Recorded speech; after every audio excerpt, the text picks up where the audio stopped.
Hello, everybody. It's me, Redneck Dale. Don't forget to hit the like button and hit subscribe to keep in contact with how I'm doing and seeing the beautiful country around Northern California. I'm out here with my buddy Bubba, my bull mastiff and Great Dane mix, Master Dane. And when I first got to Salt Creek, I thought to myself, what a beautiful campground. I mean, there's plenty of trees around, as you can see. And actually, right now, I guess it's because of the drought. I'm the only one up here camping right now. That's how quiet it is. And when I first got here, I went to the website called freecampsites.net. And on that site, it gives you a listing.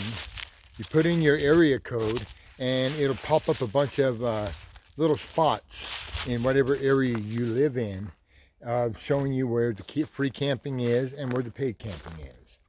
I came here because of that site, and when I came and saw the free camping, I thought to myself, no, my Master Dane and I are not going to suffer a couple days. Well, the rest of the week, let me clear this up.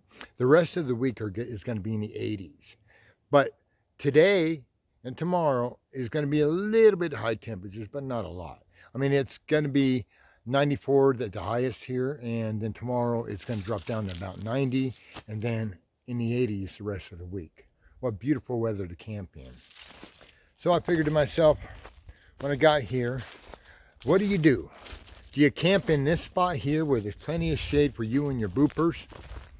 Or do you go and do your camp down below, which I'm going to show you in a minute once I get over here? And this is where the free camping is.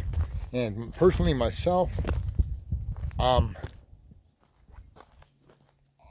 don't want to camp in a no shade, out in the middle of nowhere oasis. And I mean, you got a little tiny creek there, but not enough water to get yourself really wet. You could wade in it, maybe your dog, and you could get up to your knees in it. But yeah, I figured, go ahead and pay that extra $15 a day and camp in this beautiful area right here.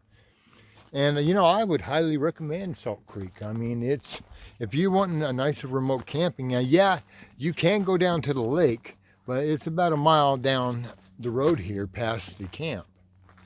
And if you got someone to watch after your tent, I'd say, yeah, go down to the lake, cool off.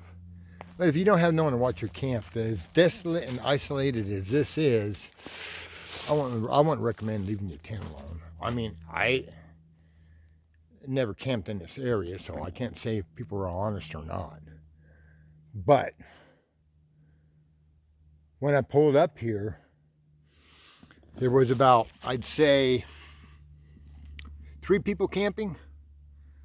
No, 4. Take that back. 4 people. There were 2 people down in the remote free camping area. They were sleeping in the back of their vehicles. I guess they showed up in the middle of the night.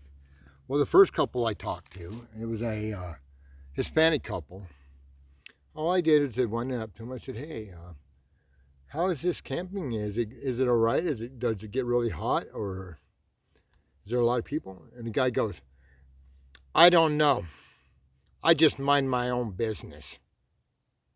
Oh, okay. Obviously, you're not a friendly camper. I didn't say that to him, but I said, okay, you have a pleasant day and Lord bless. And I walked away from him. And I went down the road here to the store so I could get money to pay for the camping. And when I came back, I talked to the other guy that was parked down there remotely. And he happened to be more of a pleasant attitude and stuff. And he basically told me he just camped overnight. And he told me about the train.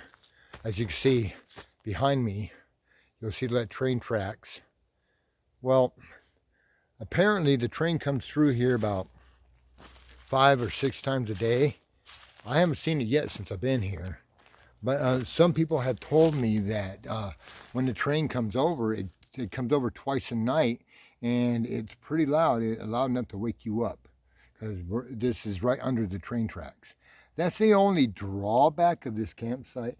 But other than that, it's pretty pleasant. I mean, me and Bubba's there. We got a nice, pleasant, shady spot to camp in. And all the things we need. We got plenty of stuff, for ice and food in the cooler to last a month if we had to, which we're only going to be out here a few days. But enough beverages. I bought about 6 cases of water and a 5-gallon jug of water, because that's another thing about this camping spot is bring your own water. There is no running water. Well, you could get the creek water, but you gotta boil that stuff, because you'll get parasites and stuff that'll make you sick. But other than that, so far I have no complaints about this camping spot. I've heard that some people might come out on the weekends and in the evening and they'll party, and they could get loud, but hey, if you ain't out here to have a good time while you're camping, why are you out in the world camping? But yeah, I'm really enjoying this spot. It's a really pleasant spot. As you can see, I got my chair set up in a nice shady spot, and right above me I got plenty of trees shading.